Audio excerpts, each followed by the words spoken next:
dice que aquel Saulo, que después de salvo y de libertado de toda su maldad, sus persecuciones por ignorancia a los creyentes, a la iglesia del Señor, que este hombre tenía cartas de los principales sacerdotes y de las leyes, de los hombres, de las autoridades, para perseguir a la iglesia del Señor.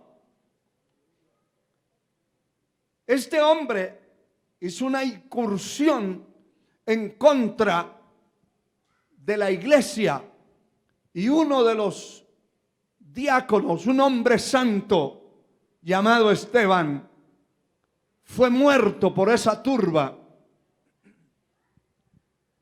Y la muerte de este hombre desató una persecución también masiva en contra de la iglesia del Señor. Y a lo que quiero llegar para que entienda es que el Señor les había dicho que este evangelio se tenía que predicar en Jerusalén, en Judea, en Samaria y luego hasta lo último de la tierra. Ellos invirtieron el orden y se quedaron en Jerusalén. Porque es bonito si nosotros hubiéramos conseguido aquí un terreno grande y no hubiéramos tenido la visión. Hace años tuviéramos aquí 2,000 o 3,000 personas.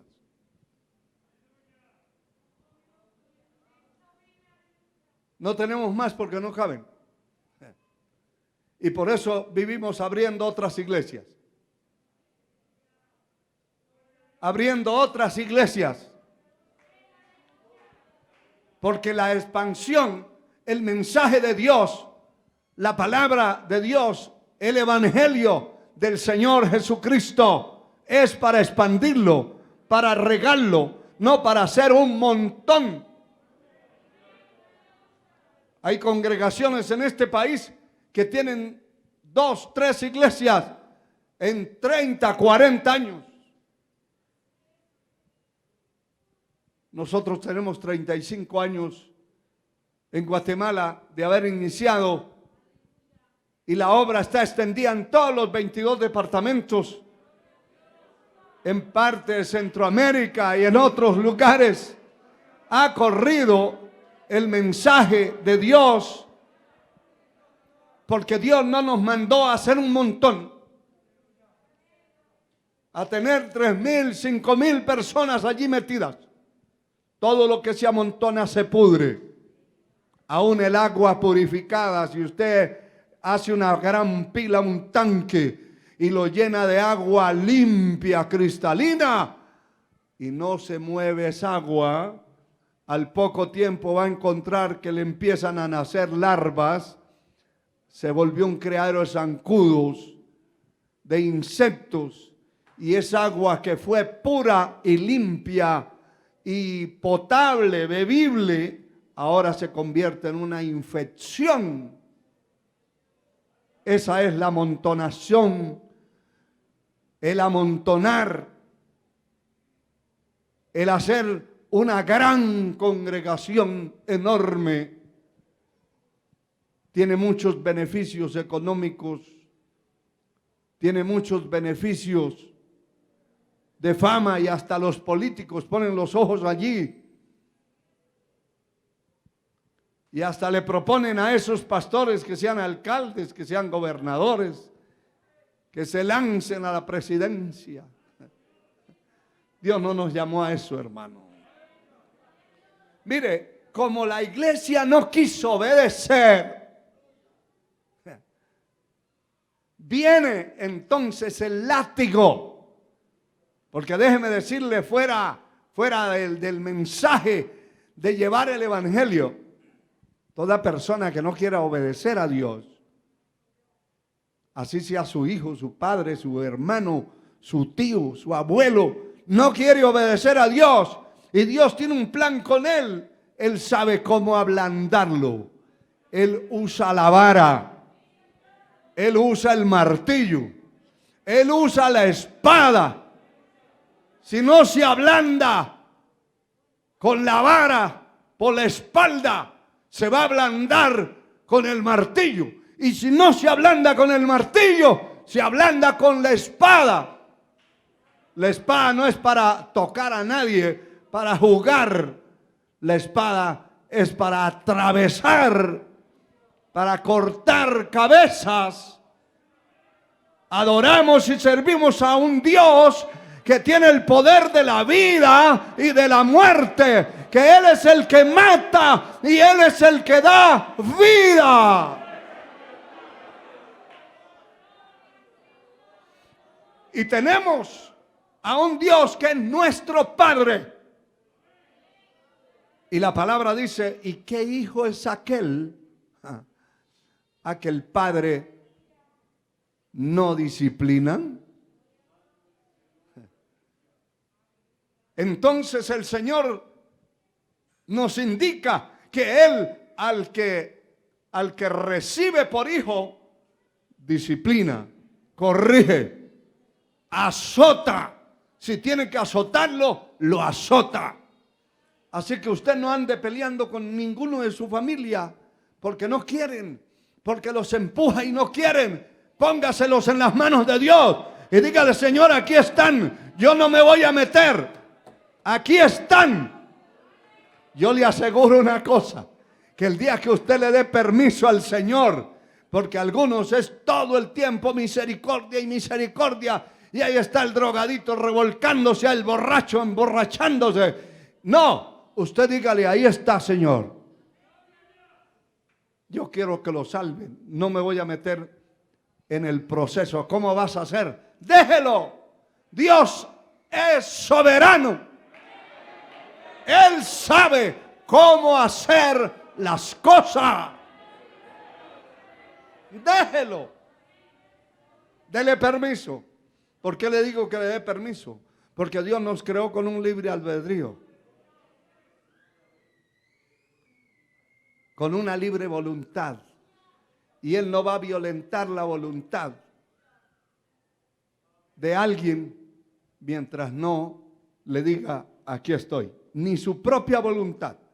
Si usted dice, conmigo no se meta, el Señor no se va a meter con usted. Se va a ir al infierno, pero el Señor no se va a meter. Pero si le dice usted como humano, como alma viviente, le dice al Señor, aquí estoy, utiliza mi vida, quita todo lo que quiera, lo que vea que es indebido, manchas, arrugas, suciedad de mi vida, el Señor lo va a hacer porque ya usted le dijo, hazlo. ¿Sabe que la palabra dice, yo estoy a la puerta y llamo? Si alguno abre la puerta, le da la gana abrir la puerta, yo entraré a él y cenaré con él. Pero mientras esa puerta esté cerrada, él no va a entrar. Mientras usted tenga un hijo y le diga, Señor, con él no se meta, el Señor no se va a meter. Mire, yo he comprobado muchas veces de personas que han estado agonizando y que ya llevan días, semanas, agonía y una desesperación, pero los familiares están clamando en contra. Nunca le han dicho al Señor, Señor, haz tu voluntad. Vemos que está padeciendo mucho, que está sufriendo mucho. Haz tu voluntad, Señor. Eso es entregarle en las manos del Señor la persona que pertenece a nosotros, sea un hijo, sea su mamá, su papá, su hermano. La persona que pertenece a nuestro círculo cercano. Señor, se lo entrego en tus manos. Haz lo que quieras. Seguro que al otro día ya están en la funeraria, hermano.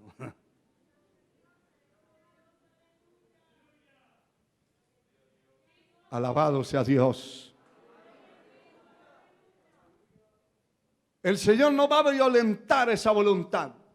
Y por eso, entrándonos en el tema de nuevo, el Señor no va a violentar la autoridad de la iglesia establecida como una congregación.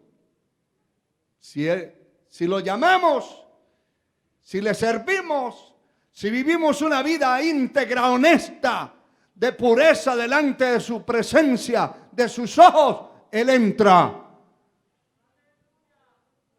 a la congregación.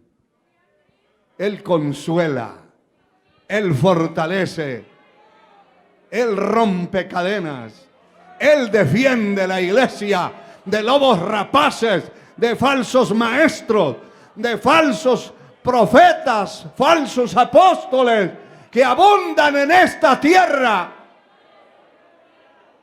Él la defiende si vivimos para Él, si le damos entrada, si le decimos que el dueño de mi vida es Él, que yo ya no mando en mí, como Pablo dijo: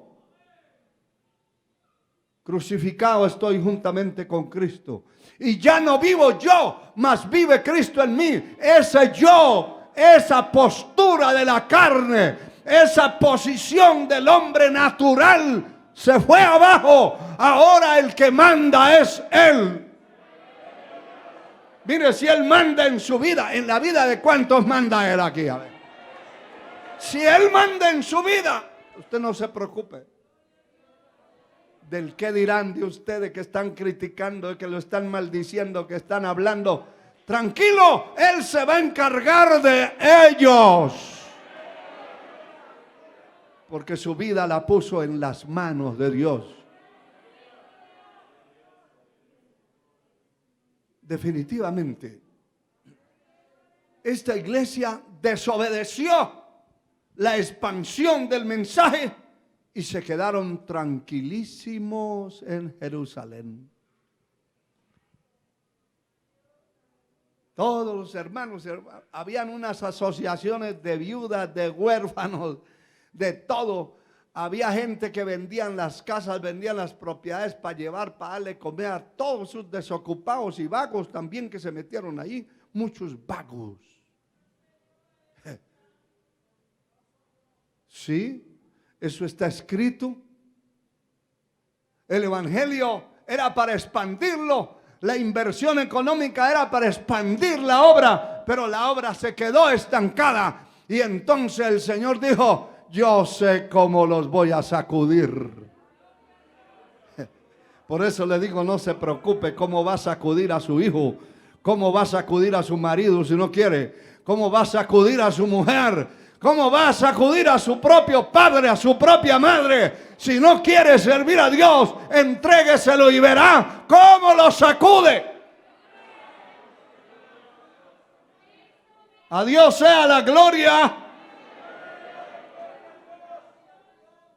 Y entonces ese hombre llamado Saulo consentía, estaba viendo cómo mataban a Esteban a pedradas, cómo sucedió esto tan trágico y terrible contra la iglesia. Alabado sea el Señor.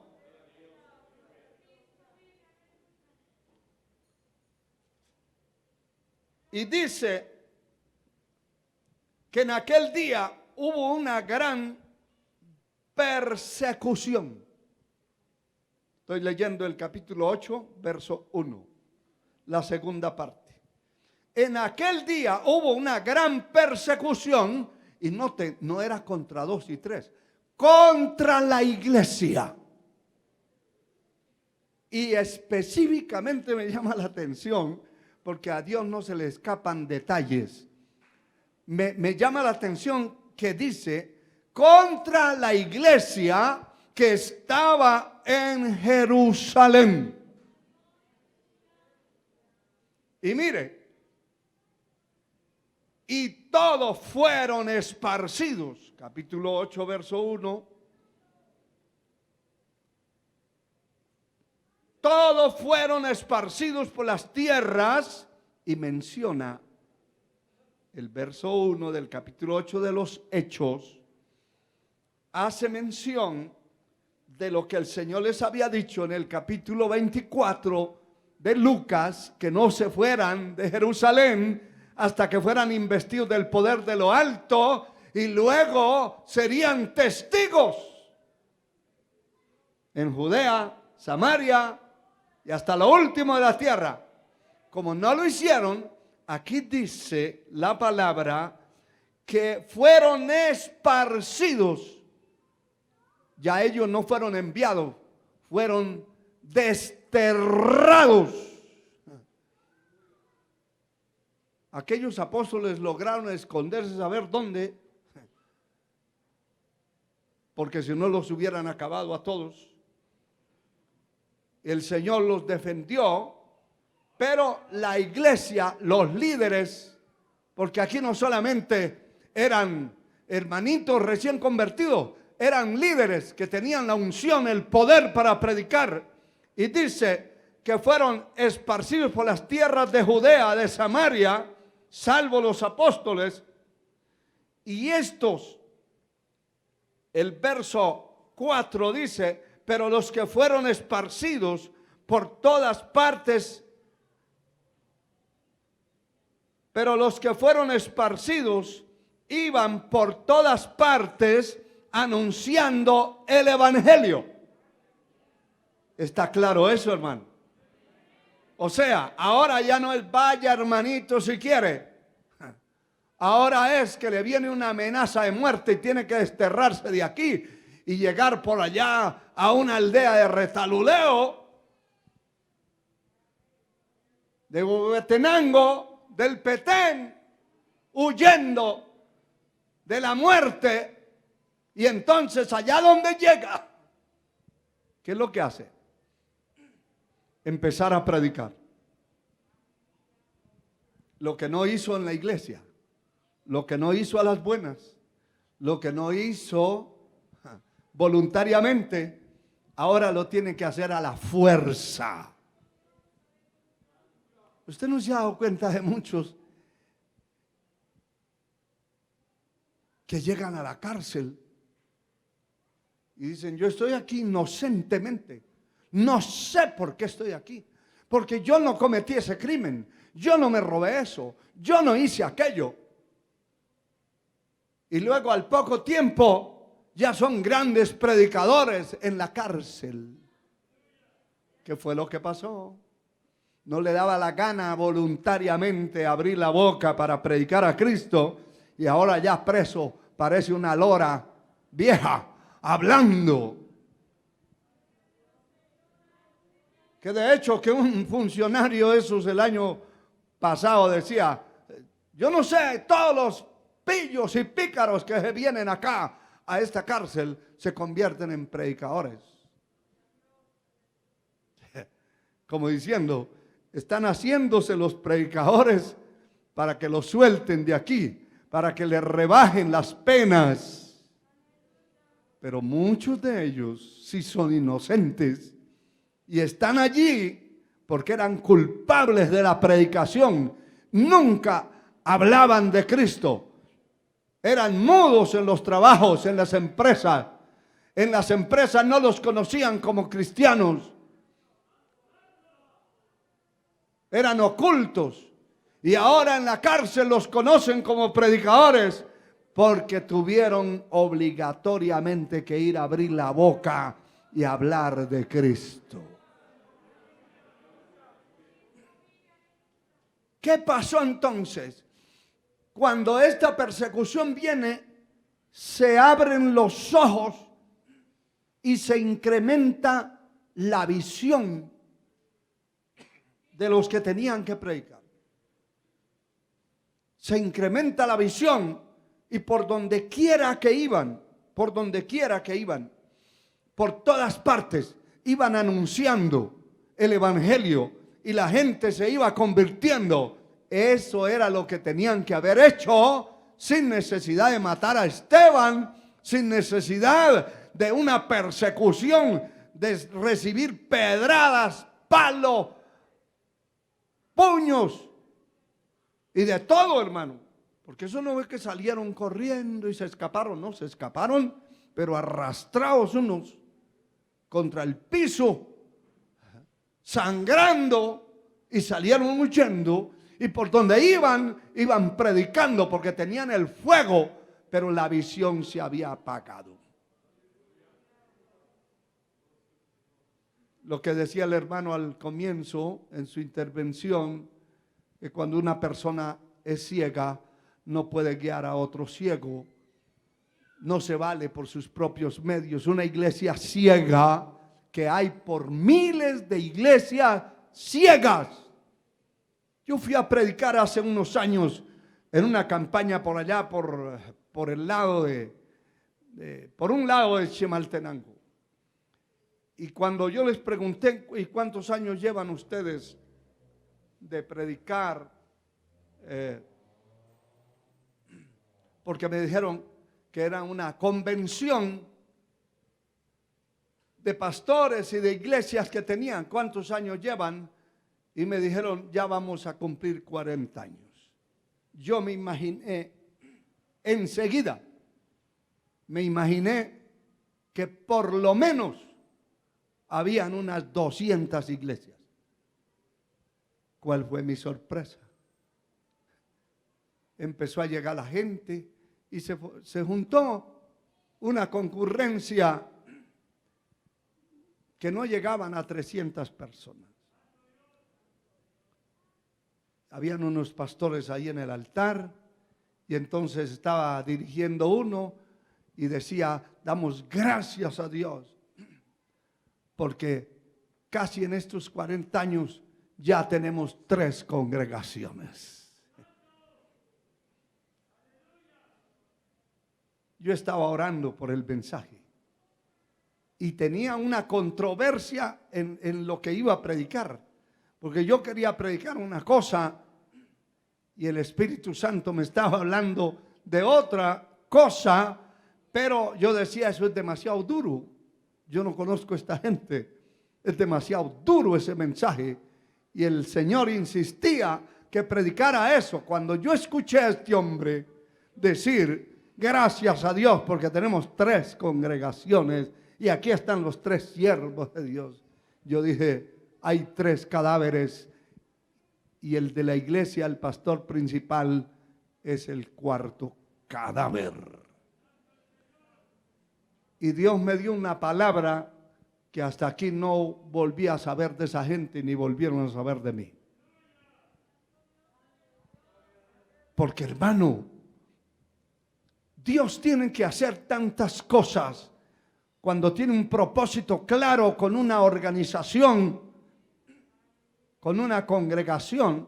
Dios tiene que hacer tantas cosas para abrirle los ojos, despertarlos, sacarlos a correr, aunque sea a pedradas. Pero Dios lo hace. Dios lo puede hacer. A Él sea la gloria por siempre. A Él sea la gloria por siempre. Y mira, hermano, el capítulo 16 de Marcos 16 nos dice esta palabra que la leemos mucho en los cultos, especialmente las iglesias que amamos la obra misionera. El capítulo 16, verso 15, dice, y les dijo, id por todo el mundo y predicad el evangelio a toda criatura.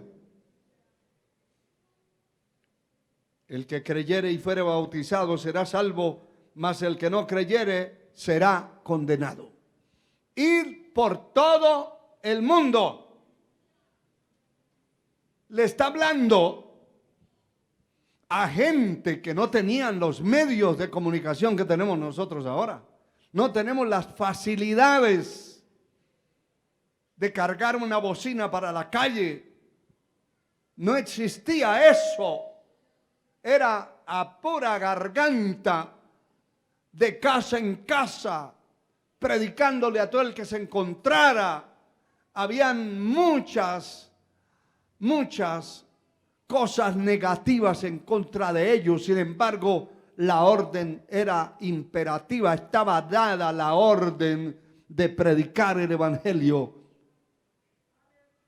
por todo el mundo. Una iglesia que lleve 20, 40 años de constituida y no haya avanzado, por lo menos en el país donde está, ha traicionado la predicación del evangelio. Se ha convertido en un estorbo en cierta manera.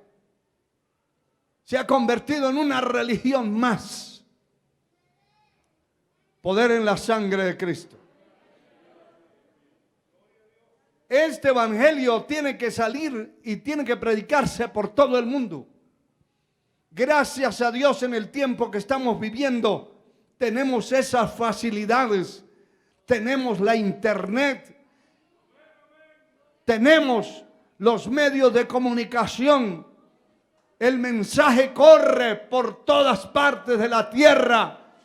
Hoy el que se pierda es porque quiso perderse, no por ignorante, porque la predicación de la palabra se le ha predicado por diferentes medios. Pero ese es el mandamiento divino. Y el capítulo 28 de Mateo dice la palabra también en el verso, capítulo 28, verso 19 y 20. Por tanto, id y haced discípulos a todas las naciones, bautizándolas en el nombre del Padre y del Hijo y del Espíritu Santo, y enseñándoles que guarden todas las cosas que yo os he mandado. Y aquí yo estoy con vosotros todos los días hasta el fin del mundo. Esta es una orden de predicarle al mundo.